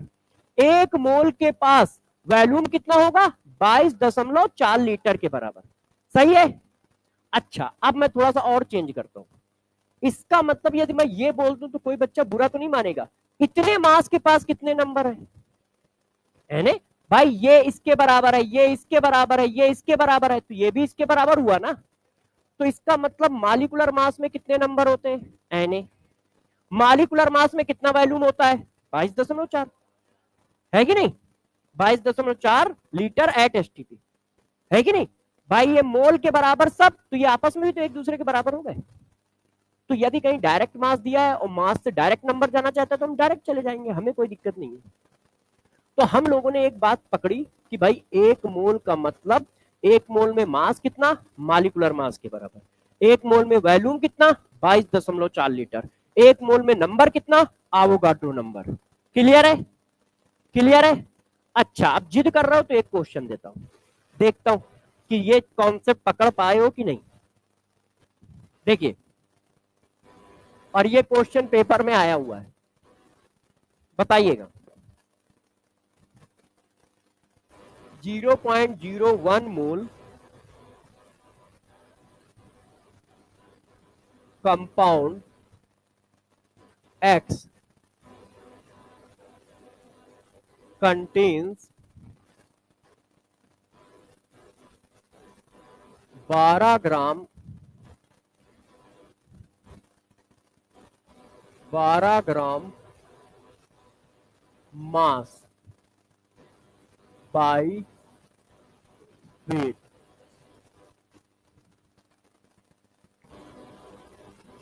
Calculate molecular weight of compound X ए।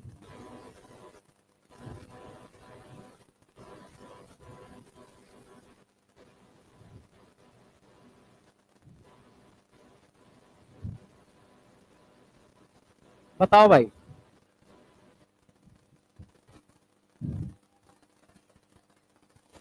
उसने कहा है कि यार कोई कंपाउंड है जिसके 0.01 मोल का वेट 12 ग्राम है, तो बताओ उसका मॉलिक्यूलर वेट कितना होगा। तो आपको दिमाग में पिच है, आपके दिमाग में बैठा हुआ है कि अच्छा 1 मोल का वेट तो मॉलिक्यूलर वेट होता है, तो इसके 1 मोल का जो भी वेट होगा वो इसका मॉलिक्यूलर वेट होगा, है कि नहीं? क्लियर है कि नहीं? तो बस मैंने चिपका दिया। मैंने कहा यार 0.01 मोल का वेट कितना है, 12 ग्राम है, तो 1 मोल का कितना होगा, तो ये कितना आ गया, 1200 ग्राम आ गया। तो इसका मतलब यदि कहीं मोल का मास दिया है तो मॉलिक्यूलर वेट अपने को पता है, हम लगा देंगे, आ जाएगा आंसर। देखो इस तरह से कॉन्सेप्ट को यूज कर लेंगे। अब जरा देखो, जब आपने मोल भी कर लिया है तो अब मैं थोड़ा क्वेश्चन पे चलता हूं, जिन क्वेश्चनों में मोल और वॉल्यूम दोनों का यूज हो। अब गौर से आप लोग बताइएगा, ठीक है? Which one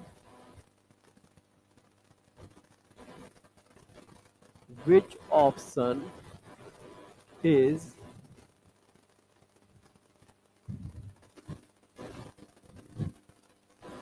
have maximum number of atoms। इसमें से किस ऑप्शन के पास सबसे ज्यादा एटम है? देखो, एक लिखा है 4 ग्राम हाइड्रोजन गैस, एक लिखा है आपके पास 22.4 लीटर हाइड्रोजन गैस, एक लिखा है आपके पास 6.022 into 10⁻25 number of hydrogen gas, ठीक है। एक लिखा है आपके पास 22,400 ml hydrogen gas at STP. STP नहीं लिखा है तो लगाओगे कैसे? आप बताइए सबसे ज्यादा नंबर ऑफ आइटम किसके पास है, बताइए। अब मैंने क्या किया, ऑप्शन को अलग अलग कैटेगरी में डाला है, जैसे आपके लिए हम क्वेश्चन टफ कर सके। अब नंबर कैसे बनता है, जब मोल बन जाए। हमारा रूल क्या है, मोल बन गया तो मोल को नंबर बनाने के लिए Na से मल्टीप्लाई, कल पढ़ाया है कि नहीं? तो सबको मोल बना लो, जिसके मोल ज्यादा उसके नंबर ज्यादा, क्योंकि मॉलिक्यूल फिक्स है, सब में हाइड्रोजन हाइड्रोजन हाइड्रोजन। तो जरा देखो इसमें निकालते हैं, बताओ भाई सब लोग। पेन देखो, मैंने आपको पढ़ाया था कि पेन से सॉल्व करो मेरे साथ, नहीं तो मैं सॉल्व करूंगा, मैं सेलेक्ट हूंगा और मेरा सिलेक्शन होना नहीं है, क्योंकि केमिस्ट्री करके आऊंगा, बाकी सब्जेक्ट कौन करेगा? तो तुम करने के लिए तुम ही सॉल्व करो ना, तो इसको सॉल्व करो आप लोग, है ना? मक्कारी मत सीखो, कितने मक्कार बनोगे यार, बैठे बैठे सॉल्व करो, आंसर निकाल के दो प्रॉपर। नहीं तो दिक्कत क्या होगी, क्वेश्चन देखो मैं क्लास में ही मैंने कहा है कि मैं 100 क्वेश्चन क्लास में करा दूंगा, मगर वो मैंने किए ना तो टेंशन है। तुम हाँ सर समझ में तो आ रहा है, प्रॉब्लम है तुम्हें समझ में तो आ रहा है, वो सब सही है, मगर तुम्हारा हाथ नहीं चला है। तो ये कुछ उसी तरह से है जैसे मैं सिखा रहा हूं। देखो ये साइकिल है, ये साइकिल का पैडल है, ठीक है, ये साइकिल की ब्रेक है। जब तुम पैडल को घुमाओगे तो साइकिल आगे बढ़ेगी, जब कोई दिख जाए तो ब्रेक मार देना, ठीक है। तुम्हें कहा अरे समझ में आ रहा है सर, टेंशन ना लो। और जब करोगे चलाओगे तो गिरोगे, तो वही हाल होगा वहां पे। भाई क्वेश्चन तुम चलाओ, तुम सॉल्व करो, पेन से सॉल्व करके आंसर बताओ। तो मोल ओल तो निकाल लो। देखो मैंने बनाया मास अपॉन मालिकुलर मास, 2 मोल आया। अब 2 मोल का फार्मूला ये हुआ, इतने मालिक्यूल आए, इतने मालिक्यूल आए क्योंकि मोल हाइड्रोजन के थे, मोल हाइड्रोजन के थे, तो नंबर भी हाइड्रोजन के आए। अच्छा अब इसमें क्या है, अब देखो गैस है और एसटीपी पर है, तो हम 22.4 से डिवाइड करेंगे तो मोल आ जाएंगे, क्योंकि दोनों कंडीशन फिलफिल हो रही है, गैस भी है एसटीपी पर भी है।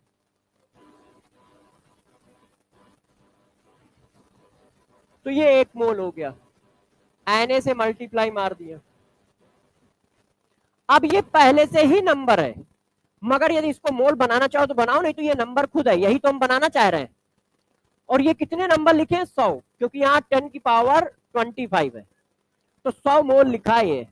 अब इसको देखो, ये और ये तो मैंने सिर्फ परेशान करने के लिए किया है, ये ml में है, फार्मूले में कैसे पड़ेगा, लीटर में। तो जब इसको लीटर बनाओगे तो 224 लीटर, तो 10 मोल। तो ये आया 10 इंटू Na, और ये आया 100 इंटू Na। यदि मान लो किसी को कंफ्यूजन है तो यार इसको भी मोल बना लो, थोड़ा पेनी तो चलाना पड़ेगा। 100 मोल,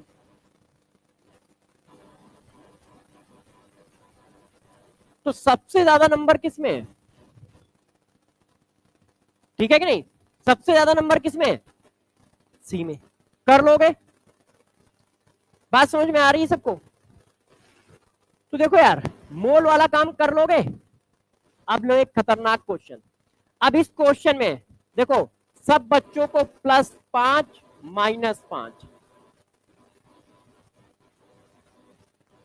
और ये मिलेंगे कब, जब 50 रुपए हो जाएंगे। 5 रुपए मैं नहीं दूंगा, मेरे पास पैसे ऐसे नहीं रहते। 50 रुपए जिसके हो जाए वो मांगेगा, +5 -5, और कोई आंसर नहीं बोलेगा, मैं एक एक से खुद पूछूंगा। और -5 का मतलब समझते हो ना, 5 तुम्हें देने हैं, ऐसा थोड़ी होगा सिर्फ मिलेंगे मिलेंगे, तो सोच के बोलना है। +5 -5, जो हार गेगा वो मुझे देगा, और मैं यदि जीत गया तो मैं दूंगा, मगर जब 50 एक साथ हो जाएंगे। तो देंगे जब जब 50 एक साथ होंगे, लेंगे 5-5, क्योंकि तुम्हारे पास खुले हैं, तुम्हारे पास खुले हैं। तो जिसका गलत हुआ वो 5 रुपए मुझे देगा, और सही हुआ तो जब 50 उसके हो जाएंगे तब मैं दूंगा। अपना अपना करो, क्योंकि एक के चक्कर में सबका ना गलत हो जाए, सब लपेटे में ना आ जाओ। कर लो, mass of 1 drop of water is 1.8 milligram, then calculate mole of water in 10 drop of water।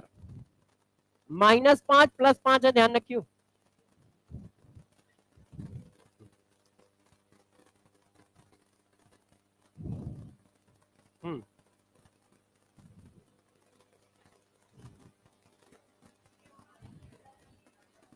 पहला ए, देख लो कर लो, हम आपको खूब टाइम देंगे, टेंशन ना लो। हम चाहते हैं कि 5 आपको मिले, मगर 50 होने पर मिलेंगे, ध्यान रखना। अब मैं लाइन से आंसर पूछता हूं पहले, ठीक है। हाँ भाई, सबका हो गया है, सबने कर लिया है। हाँ भाई बताओ आप, ए दूसरा नंबर बच्चे, ए।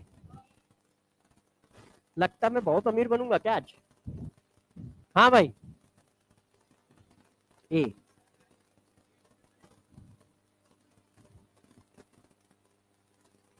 तो तुम्हारा भी आया तो तुम भी बताओ, बकरा तो फंसा एक। तुम्हारा क्या आया, तुमने कहां सॉल्व किया।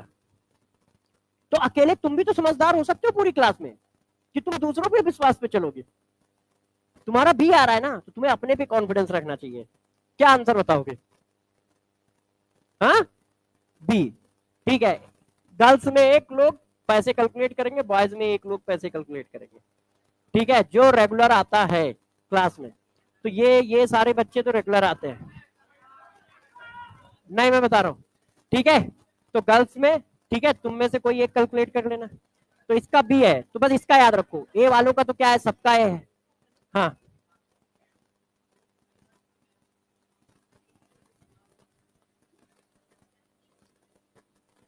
जल्दी जल्दी बताते जाओ,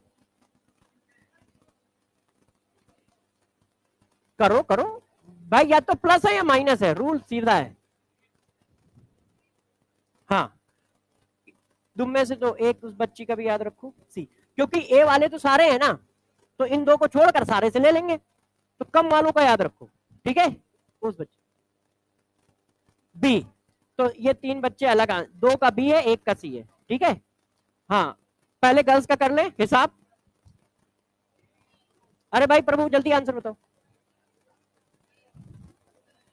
ए बी, इस बच्ची का भी देख लो, ये बी है, तीन भी है, एक, ठीक है, दो, और ये तीन, और वो सी, इस बच्ची का भी बी है, ठीक है। ए ए, हाँ भाई, ए बी, इस बच्ची का भी बी है बेटा, हाँ, बी, इसका भी बी है। नहीं, सॉल्व तो देखो करना है, या तो मिलेंगे या देने पड़ेंगे, सॉल्व करना देखो भाई, सिंपल सा रूल है, या तो भाई आप हमें अमीर बना दो या हमको कंगाल कर दो, बीच में कोई काम नहीं, आंसर बताना, आप तुक्के मारो। इसका भी है, इसका भी ए, इस लाइन में पूछ चुका हूं, ए बी, इस बच्ची का भी है, ए ए बी, इस बच्ची का भी है, ए ए ए। गर्ल्स का काम खत्म हो गया, बॉयज पे चलते हैं। नहीं नहीं, पहले रुक जाओ, हाँ भाई तुम कैलकुलेट करते ना पहलवान, जैसे तुमसे दबेंगे पैसे दे देंगे, है ना। ए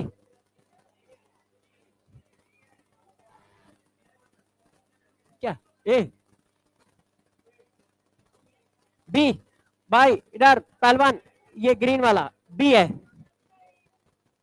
ए,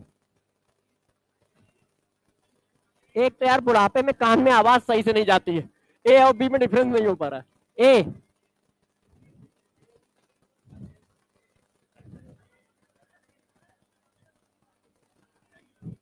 एक बार बेटा लग गए, पैसे लग गए।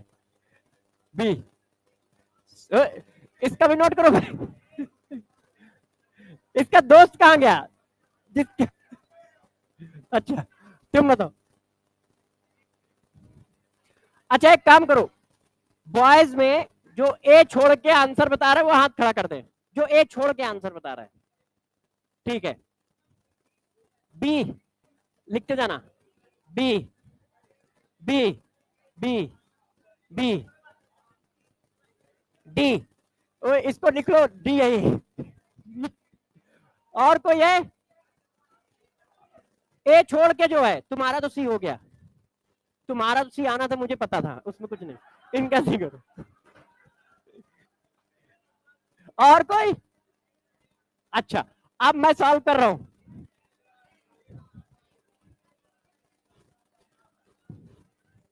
सब लोग आराम से बैठ जाओ। अब जरा देखो यार बच्चों, मैंने आपको क्या पढ़ाया है, मैंने कहा है कहीं मास मिल जाए तो मालिकुलर वेट से डिवाइड कर दोगे, मोल बन जाएगा। अब उसने कहा है कि एक ड्रॉप का मास इतने मिलीग्राम है, तो एक ड्रॉप का मास जो है, आवाज नहीं करो भाई, मास हमेशा ग्राम में रखना होता है फार्मूले में, तो मैंने इसको ग्राम बना दिया, एक ड्रॉप का मास इतना है। अब मोल किस में पूछ रहा है, एक ड्रॉप में पूछ रहा है कि 10 ड्रॉप में पूछ रहा है, 10 ड्रॉप में पूछ रहा है, तो भाई जिसमें मोल पूछ रहा है उसका मास बना ले, तो एक ड्रॉप का इतना है, तो 10 ड्रॉप का कितना है। नहीं नहीं, 5 रुपए की बात है, पूरा पूरा करूंगा, गलती नहीं होना चाहिए भाई, ठीक है। 10 ड्रॉप का मास आ गया, अब बस मास को मोल में कन्वर्ट करना है, तो भाई मास को मोल में कन्वर्ट करना है, तो mole of water given mass divided by molecular मास, 10 की पावर -3 मोल, 0.001। अब ये कौन है,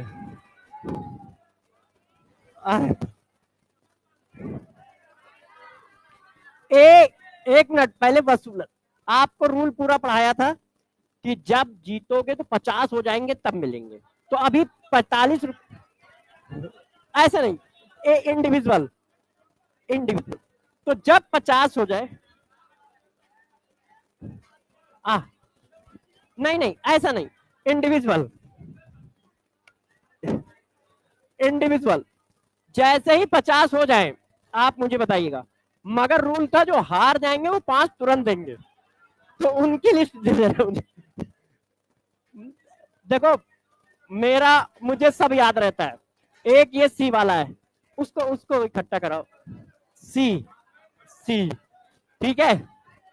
एक वो सी, पहले बॉयज का, ये डी है, ये बी है, ये बी, ये बी, ठीक है। और ये बॉयज में इतने लोग हैं, सबसे 5-5, गर्ल्स में बी सी बी सी, इसने ये बोला था।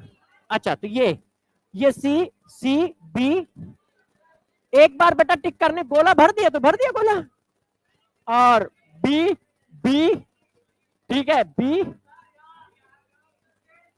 सी, ये था, ये बी बी डी बी, तो ये है। इन सबसे, ओए इसका क्या नाम है, तुम्हारा क्या नाम है, अविनाश, 5-5 ले लेना, ठीक है। और तुम इन सबसे 5-5 ले लेना, जिसके अब मिलेगा कब, 1 मिनट, जिस दिन नहीं, वो इसीलिए पहलवान को नियुक्त किया है। अच्छा ये तो तुम दोनों लोग मिलके करना ये काम। जिस दिन आपके 50 रुपए हो जाएंगे, इसी क्लास के अंदर इसी समय दिए जाएंगे, मैं गड्डी लेके उस दिन आऊंगा, और डेली, हाँ 50-50 रुपए सबको दूंगा, उस दिन मैं लेके आऊंगा सबको, मगर 50-50 हो जाएंगे तब।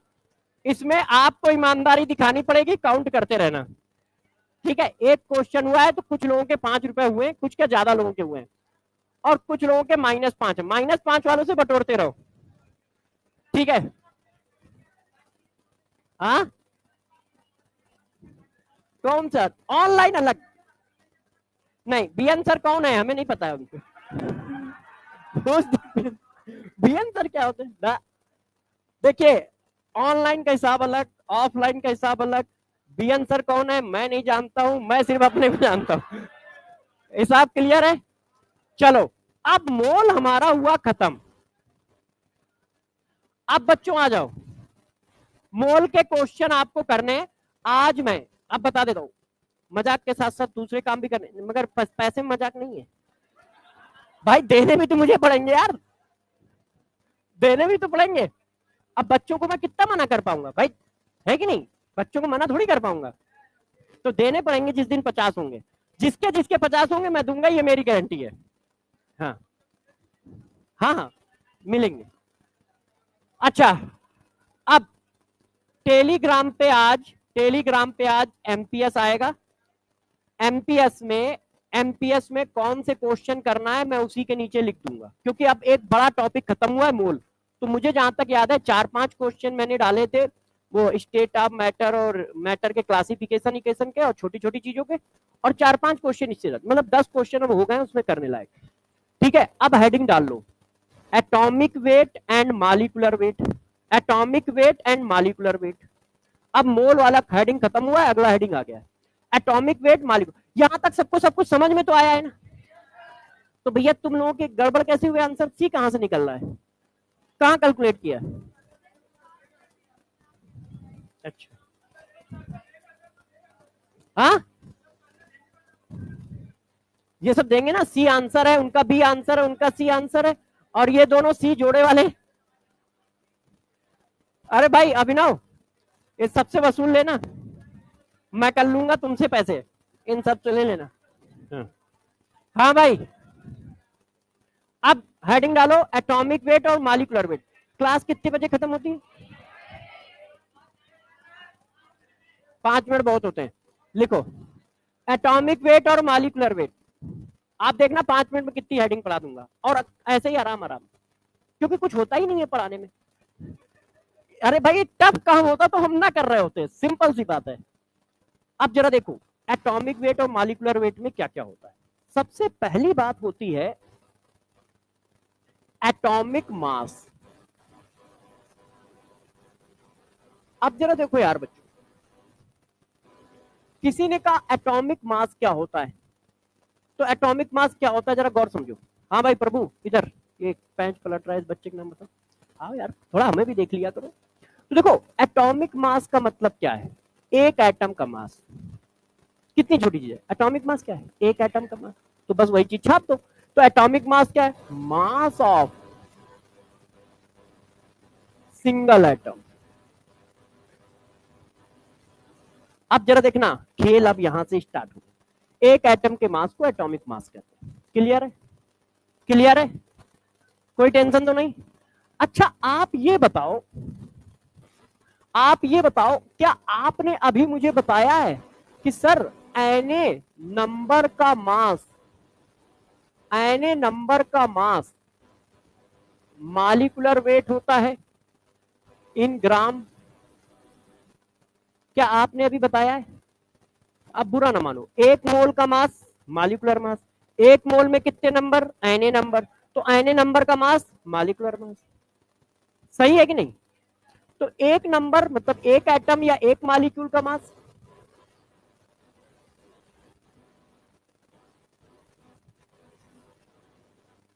सही है, क्लियर है, सही है, कोई प्रॉब्लम? क्या प्रॉब्लम है, ये सब तो हम डेली करते रहते हैं। एक रुपए में 10, 10 रुपए में कितनी, एक रुपए में कितनी, है ना? क्लियर है सबको? अच्छा यार ये देखने में मजा नहीं आ रही है, तो हमने इसको मजा लाने के लिए थोड़ा सा चेंज कर दिया। गौर से देखना, अब हम बात कर रहे थे एटम की, तो यहाँ थोड़ा गड़बड़ हो गया। मॉलिक्यूल की बात नहीं, अभी एटम की बात चल रही है, तो इसको एटॉमिक मास करते हैं, है ना? अभी तो हम एटम पे ही खेल रहे हैं ना। तो ये एटॉमिक मास, तो ये हुआ atomic mass divided by N in gram, unit भी ध्यान रखो। तो हम लोगों ने कहा नहीं यार थोड़ा सा इजी बताओ, एक एटम का मास अलग याद करेंगे, एक मोल का मास अलग याद करेंगे, कैसे कर पाएंगे, इतना छोटा सा तो दिमाग है। तो उन्होंने कहा ठीक है यार बच्चे बेचारे परेशान ना हो, तो एक गेम खेल देते हैं। उन्होंने इसको ऐसे लिख लिया। तो क्या बुरा मानोगे? नहीं मानेंगे यार, तुम अगल बगल लिख लो या नीचे लिख दो, हमें क्या फर्क पड़ता है। अच्छा फिर उन्होंने कहा क्या करो कि इसको इजी करने के लिए एक काम करो, इस पूरी यूनिट को एक वैल्यू बोल दो, 1/na ग्राम को एक वैल्यू बोल दो एएमयू। तो उन्होंने इसको ऐसे लिख दिया एएमयू या यूनिफाइड। तो अब गौर सुनते जाइएगा, बहुत इजी होता है यार सब्जेक्ट, टफ होता तो हम क्यों करते, हम ही को ना आता यार, तुम्हारे पास तक तो बाद में पहुंचेगा। आपने क्या किया, एक एएमयू की वैल्यू कितनी मानी, 1/na ग्राम, 1/na ग्राम। तो इसको एक एएमयू कहते हैं या एक यूनिफाइड कहते हैं।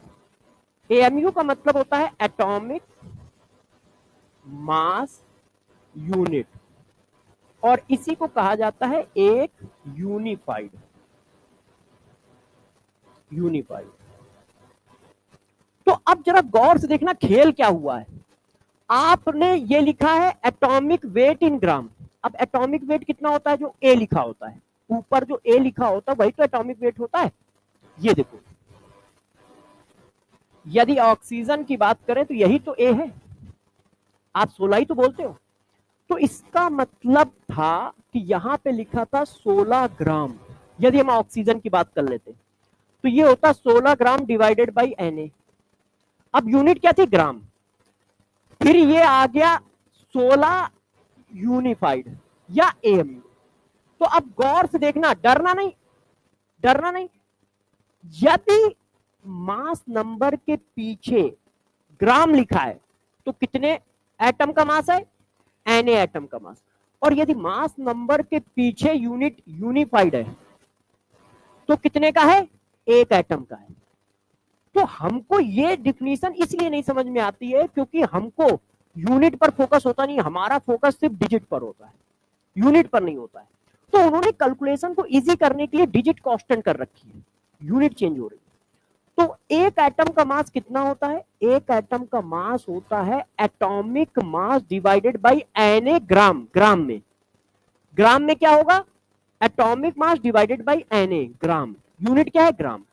और यदि आप चाहो तो सीधा मास नंबर लिख दो, बस यूनिट पीछे क्या लिखोगे? यूनिफाइड। देखो यूनिफाइड यूनिट लिखोगे तो क्या हो जाएगा? एक एटम का हो जाएगा। और 1/Na कर दोगे तो वो ग्राम में होगा। तो यूनिट का खेल है। ग्राम में लिखना चाहते हो तो mass number divided by atomic weight, sorry mass number divided by Na। और यदि आप यूनिट AMU करना चाहते हो या यूनिफाइड करना चाहते हो तो सीधा का सीधा मास नंबर। देखो यही तो लिखा है। तो यदि मैं इस चीज को डायरेक्ट वहां लिख दूं जाके तो कोई बुरा तो नहीं मानेगा कि देखो एटॉमिक मास क्या होता है? Mass of single atom. और उसकी वैल्यू कितनी होती है? ए मतलब मास नंबर, और यूनिट क्या लगाओगे? यूनिफाइड। या फिर देखो अब यहां पे डरना, अब जब Na होगा तो ये ग्राम होगा, तो अब हमें कहीं एक एटम का निकालना भी होगा ना, तो हम ऐसे ही निकाल देंगे 2 सेकंड के अंदर कि अच्छा एटॉमिक मास। किसी ने कहा ऑक्सीजन के एक एटम का मास बताओ, 16 divided by Na। Atomic mass में Na से डिवाइड मारो, एक एटम का आ गया। मगर यूनिट क्या है? ग्राम। आप चाहो तो इसी को 16 लिख दो, यूनिट यूनिफाइड लिख देना, तो भी वही एक एटम का हुआ, बस यूनिट का चेंज है। तो देखो आपको बस एटॉमिक मास ही बार बार लिखना है। यूनिट यूनिफाइड है तो वो एक एटम का मास हुआ, चेक कर लो। ये पूरा जो लिखा है शॉर्टकट में, ये सारा समझ में आया ना कैसे कैसे मैंने लाया हूं मैं? क्लियर है ना ये बात? अच्छा, तो एक एटम के मास को एटॉमिक मास कहते हैं, ये बात क्लियर हो गई। और उसकी वैल्यू कितनी है? मास number in term of unified. Mass number in term of unified. किसी ने कहा नहीं हम तो ग्राम में चाहते हैं, तो भैया mass number divided by Na gram. Mass number divided by Na ग्राम, यदि यूनिट ग्राम चाहते हो तो। अच्छा, अब एक टर्म और आ गया, क्या? मोलर एटॉमिक मास, या फिर ग्राम एटॉमिक मास।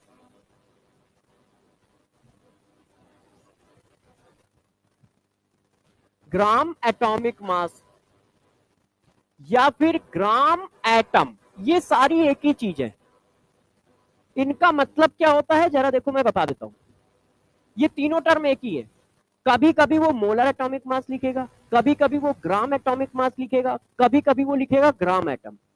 इसका मतलब होता है atomic mass in term of gram. Atomic mass in term of gram. Atomic mass in term of gram, या फिर इसी को कहा जाता है मास ऑफ 1 मोल एटम। अब जरा सारे बच्चे बताना, 1 मोल का मास कितना? Atomic mass. मालिकुलर होगा तो मालिकुलर मास, एटम है तो एटॉमिक मास, मगर यूनिट ग्राम। तो यार एटॉमिक मास को ग्राम में लिखने का मतलब ही होता है कि वो 1 मोल का मास है। ये पीछे भी पढ़ाया है कि 1 मोल का मास कितना होता है? एटॉमिक मास इन ग्राम के बराबर। इसका मतलब जब इसको कहा जाए तो यूनिट क्या होगी? ग्राम होगी। 1 मोल का mass, mass number in gram. Gram atomic mass, gram atom, atomic mass in gram. तो जब यूनिट ग्राम लगा दोगे तो वो 1 मोल का मास हो जाएगा। देखो, और अभी पीछे पढ़ा के आए। तो जैसे ही तुमसे कहा जाए मोलर, मोलर का मतलब होता है 1 मोल का मास, और यदि वो कह रहा है एटॉमिक मास ग्राम में लिखो, तो जब ग्राम में लिखा जाता है तो वो 1 मोल का हो जाता है। Na एटम का हो गया ना, Na एटम का मतलब 1 मोल का हो गया। तो आपको बस यूनिट ध्यान रखनी है, एटॉमिक मास के पीछे यूनिट ग्राम लिखी है तो वो 1 मोल का है, Na एटम का है। एटॉमिक मास के पीछे यूनिफाइड लिखा है तो इसका मतलब वो 1 एटम का मास है।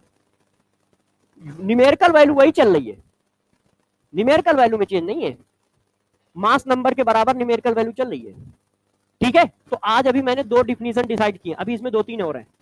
एक रिलेटिव एटॉमिक मास है, एक एवरेज एटॉमिक मास है। तो दोनों क्या होते हैं बताएंगे और फिर इस पे क्वेश्चन कराएंगे। ठीक है, तो वो हम लोग नेक्स्ट क्लास में करेंगे। अभी दोनों में डिफरेंस क्या है? एटॉमिक मास का मतलब सिंगल एटम का मास, और उसकी न्यूमेरिकल वैल्यू कितनी है? मास number in term of unified, और ग्राम में चाहिए तो A डिवाइडेड बाई Na। अब मोलर एटॉमिक मास, ग्राम एटॉमिक मास या ग्राम एटम, तो मोलर एटॉमिक मास, ग्राम एटॉमिक मास या ग्राम एटम क्या होते हैं? एटॉमिक मास इन ग्राम या mass of 1 mole of atom, दोनों की वैल्यू सेम होती है, ए इन ग्राम, ए इन ग्राम। क्लियर है ये बात? तो नेक्स्ट क्लास में इसी जगह से उठाएंगे। अब मुझे बताओ मेरी कल क्लास कितने बजे है, आप लोगों के पास है? अरे यार 12:30 से 2:30 आज। अच्छा ठीक है, तो ठीक है, सभी बच्चे समझ गए? कोई दिक्कत, किसी कोई डाउट? कर लोगे ना सारा कुछ? तो ठीक है,